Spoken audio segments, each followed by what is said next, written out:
Lord Jesus, we thank you for your word, for your words as they have been given to us.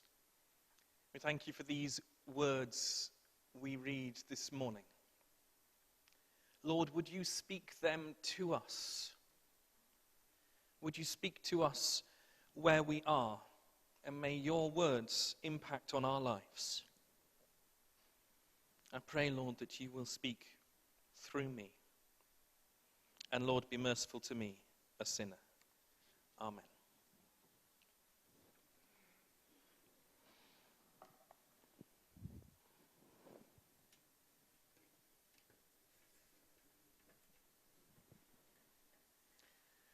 Powerful words. Get behind me, Satan.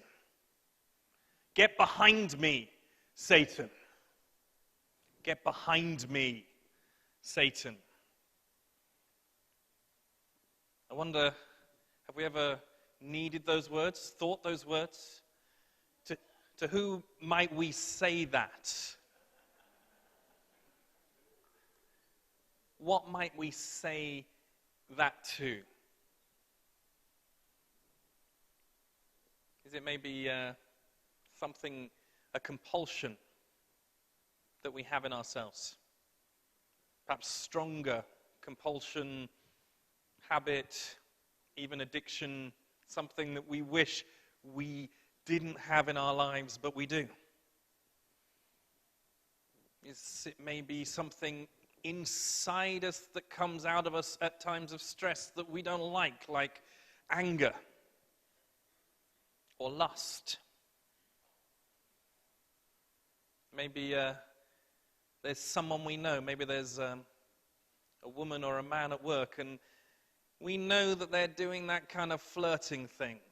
Do you know? It's an unspoken thing, it's not really a thing, but there's just that element of catching eyes or joking too much or brushing by. Do you know those kind of things where you've got that temptation and you would say to her, "Get behind me, Satan." Or maybe if you went a step beyond and were actually honest to yourself, you'd say it to yourself. You'd say to that little bit of lust inside of you, "Get behind me." Maybe you'd say it to your anger. Maybe that rage that kind of pops out when you're not thinking. Perhaps when you're just a bit down, a bit miserable, frustrated. Maybe the children have just gone on a bit too long and you kind of pop and the noise that comes out of you doesn't sound like your own voice, and it's got that kind of deep anger that's almost got that face of hate to it. And you can see that you've just done it because your children are scared of you. And maybe with that feeling of shame when that happens, you would say to yourself, "Get behind me. Get out of me. I don't want that in me." And sometimes you wish you could turn back time, say to the feeling inside of you, "Get behind me."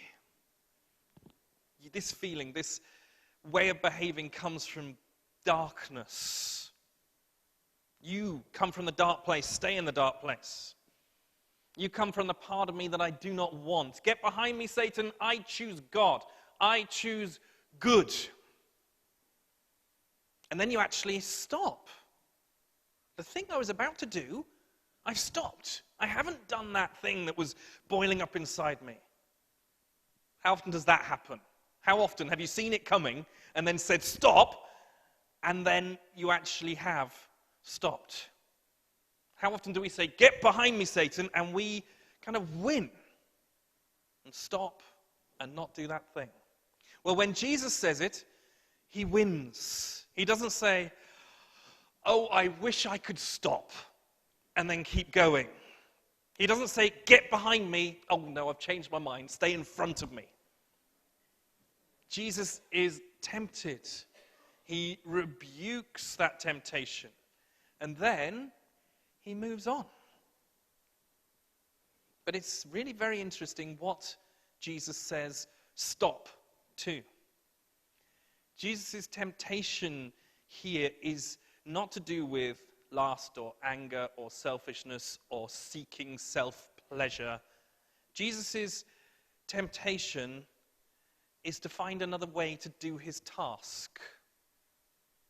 Jesus' temptation and his rebuke of it come at this really very specific time in the course of the gospel.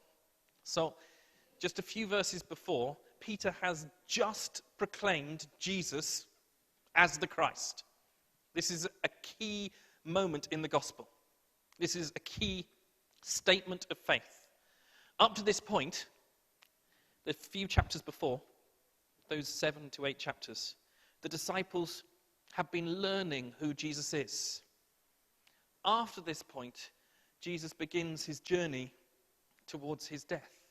Peter proclaims Jesus as the Christ, and then Christ starts preparing them for what that means.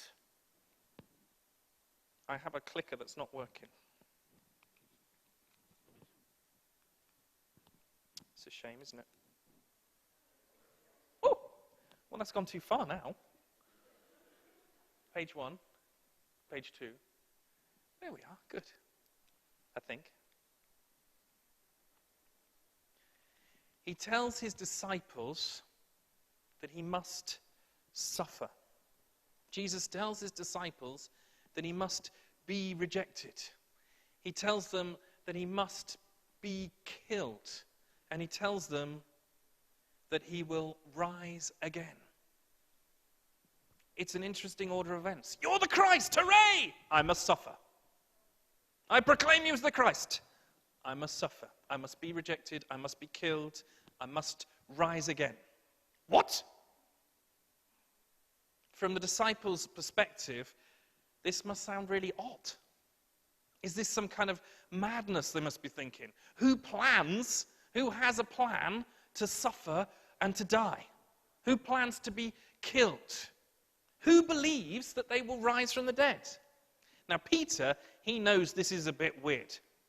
Jesus may be the man that Peter is willing to die for, but sometimes even great men need to be told how it is, put back in their place. So he takes Jesus aside. Maybe he takes him by the elbow with that kind of look that's both stern and gentle. And he takes him away from the other disciples and he tells him, look, Jesus, you're overdoing it. Stop this crazy talk, or something like that. He rebukes Jesus. He tells him off. Jesus turns and he looks at his disciples, and that's interesting. Maybe it's from them or for them that he draws the strength to say the oddest of things, because what he says is very strange. He turns to Peter, his disciple, his friend, the rock on which he will build his church. And he says, "Get behind me, Satan." That must have been like a kind of slap in the face for Peter. What a thing for this man to be told. Get behind me, Satan. You do not have in mind the things of God, but the things of men.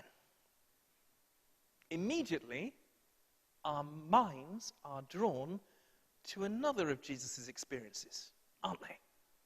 Where's your mind drawn? When did Jesus last speak to Satan? When did Jesus last call on the priorities of God to outweigh the priorities of men?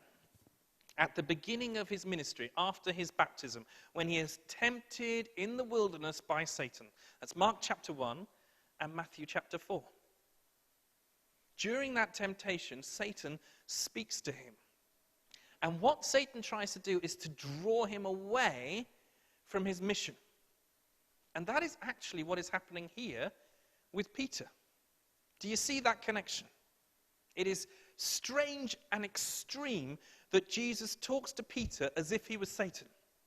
But what Peter is saying to Jesus is very similar to Jesus' previous temptations. Jesus turns to Peter and he rebukes Satan because he is once again being tempted. In Matthew's gospel, during the period in the wilderness, Satan tempts Jesus. He tempts him with food when he is hungry. He tempts him to prove his greatness. And he tempts him by offering him power. Always Satan tempts Jesus to use the power that God has given him for his own advantage, for human priorities. He offers him power without suffering. All the kingdoms of the world I will give you if you will only bow down and worship me. Be the king of the world without suffering, without the cross, without crucifixion, without dying and pain. And here, through Peter's words, Satan is tempting him to be a Messiah without suffering, without rejection, without dying. Peter has said that Jesus is the Christ, so Peter's fixed on this. I'm going to treat you as the Christ from now on. I'm certain you're the Christ. But he wants to encourage Jesus to be the Christ without the pain of the mission that God has given him. Be the Christ in the way I want you to be the Christ. Don't be the Christ in that way. Be the Christ this way. And Jesus looks back at his disciples and says, no, I will keep in mind the things of God. I reject the things of men. And he calls the crowd to him. And he tells them the priorities of God. And they are not the priorities of men. They are startling. And he tells them that the priorities of God are not just for the Christ. They're not just for him. They're not just for Jesus. The priorities are for everyone. They're for all of us. They're for each of us. And the suffering Jesus will endure is not just for him, but for all of them. For all of us. And he says, if anyone would come after me, he must deny himself. He must take up his cross. He must follow me. He says, if you put your life energies into protecting and saving your life, you will lose it. We all know people that do this, who take all of their energy and they put it into always being as safe as they can, always protecting their health, trying to make sure that they can eke out as much life, as many days as they can into the life they're given. And that becomes their priority. Jesus says, if you are willing to make Jesus your top priority, if you are willing to lose your life for the gospel, then you will save it. Whoever wants to save his life will lose it, but whoever loses his life for me and for the gospel will save it. He says, what good is it for a man to gain the whole world, yet forfeit his soul? That was what Satan was offering Jesus in the wilderness.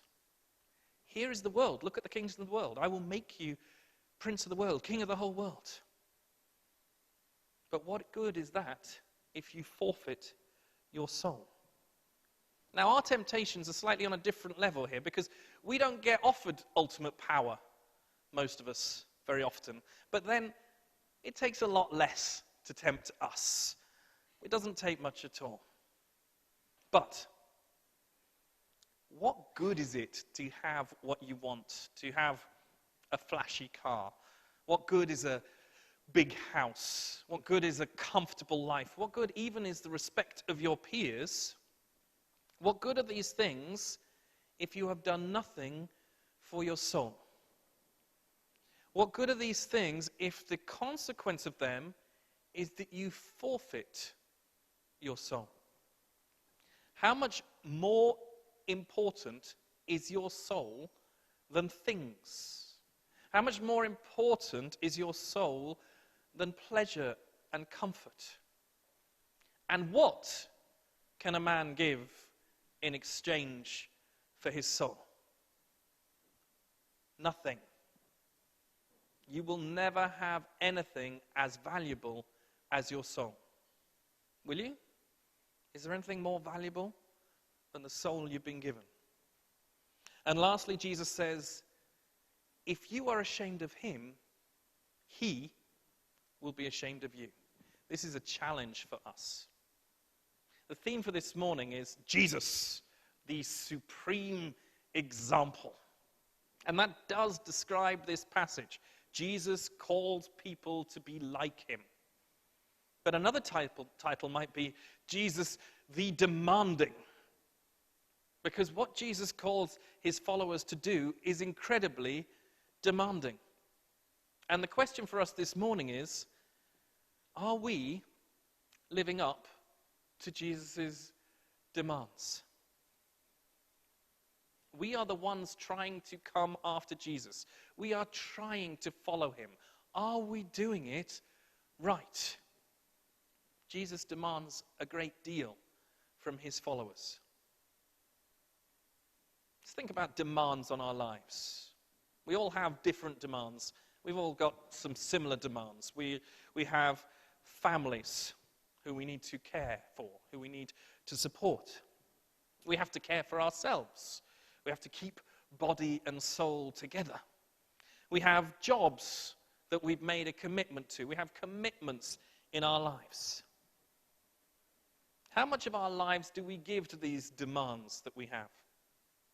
How much time do we spend caring for our families? How much of our lives do we give to our jobs? 35 hours a week? 40 hours a week? 45? 65? 70 hours a week, some people. Those of us who are parents and homemakers, maybe 24 hours a day. Takes over your whole life, whether you like it or not. How much of our lives do we give to God? Some people give God Christmas and Easter morning. That's about 2 hours a year. Maybe 140 hours in 70 years. Some people go to church every single Sunday. That's about 1 hour a week. 3,640 hours in 70 years. Some people also go to house group and Bible study and all sorts of other good Christian activities. And some people take God with them into every hour of their lives. Sleeping and waking, eating and walking, or driving the car, or whatever they're doing, they ask God into every one of the 611,520 hours in a 70-year span. Well, guess what? Jesus says he wants every one of those 611,520 hours. He wants every minute of our lives.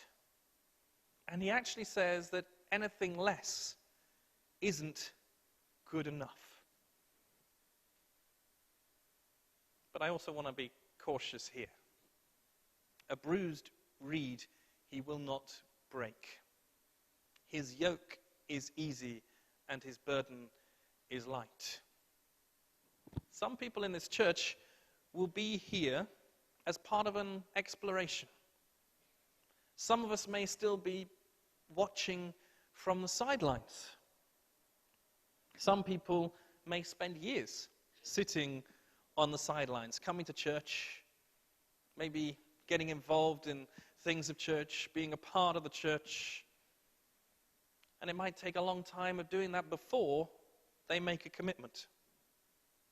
But the aim is not for us to sit on the sidelines forever. The aim is for us to be an active player.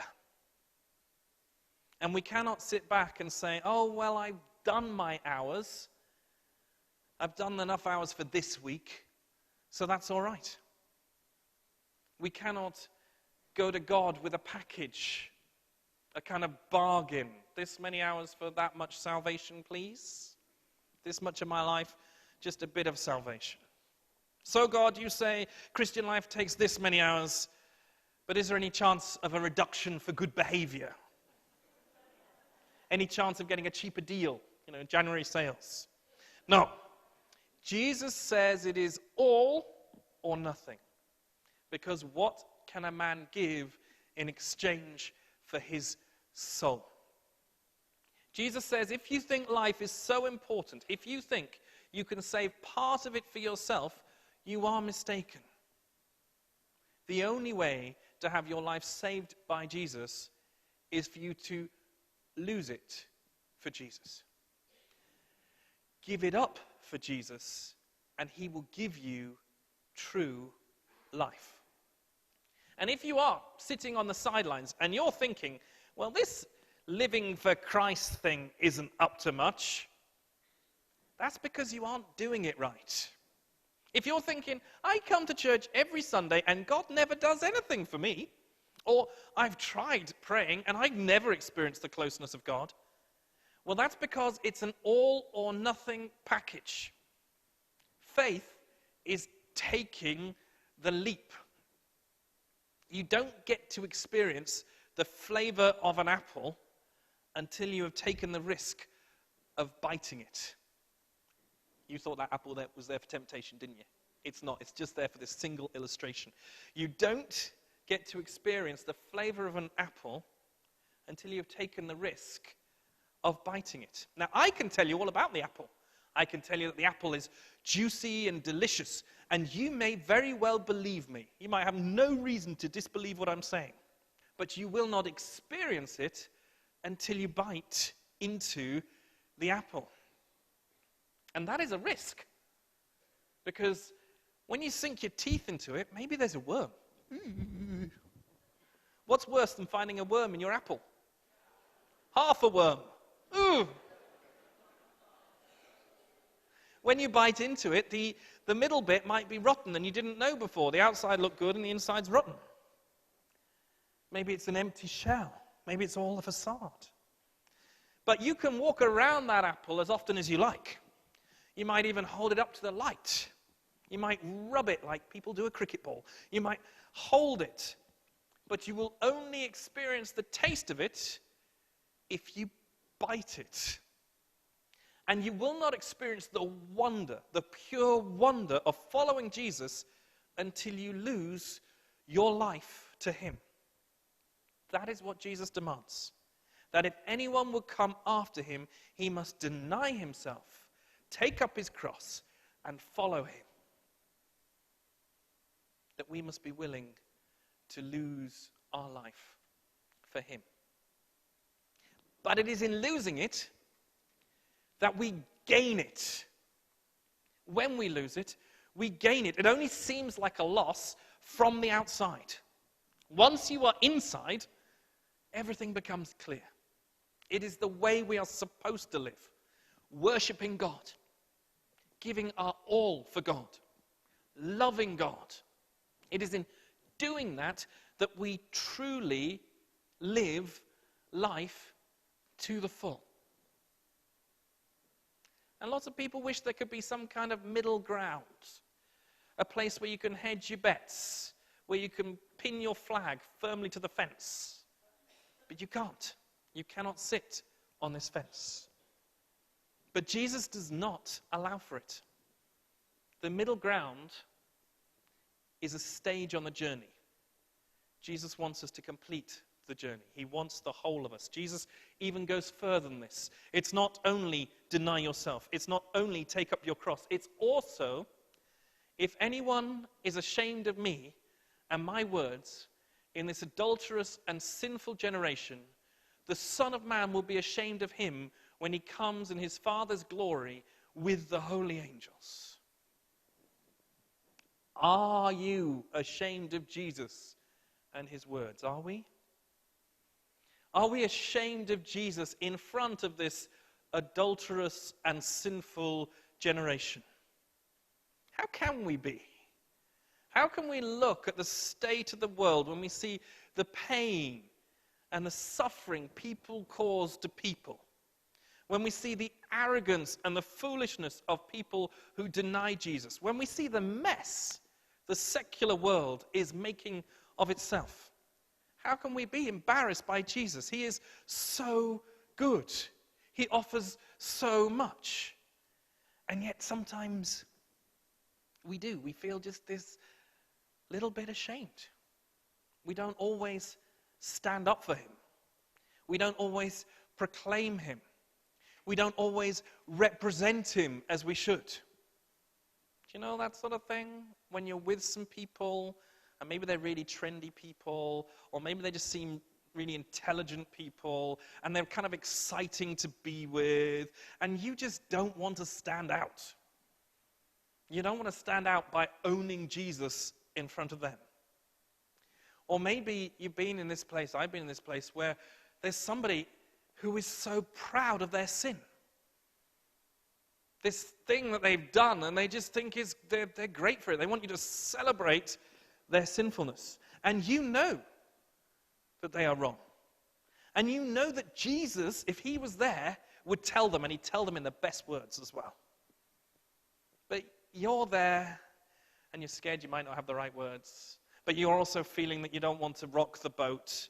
You don't want to hurt their feelings. You don't want them to dislike you. You don't want their friends to dislike you. So you keep quiet. Jesus' teaching is so much more clear often than we allow it to be. It's so clear, and then we go, let's see if we can fudge it a bit so we can all just rub along together. And sometimes we hide what we believe Jesus would say because we are ashamed to tell someone else that they are wrong. And yet, this is still an adulterous and sinful generation. And it is in front of an adulterous and sinful generation, in front of despicable sin, in front of ignorance and ugliness, that we are willing to let Jesus go, to pretend we don't know him, to pretend that really he might have meant something other than what he said. Jesus tells us that we cannot be ashamed of him. It is not an option. Or at least, if you choose that option, the consequences of that are dire. Jesus tells us that the only way to follow him is to deny ourselves. He tells us to take up our cross. He tells us that we must lose our lives. That is demanding. But in doing that, he tells us that we will be saved, that we will gain our lives, that when the Son of Man comes in glory on a mighty day, he will not be ashamed of us. And that is a prize worth winning. Let us not have in mind the things of men, but the things of God. Would you pray with me?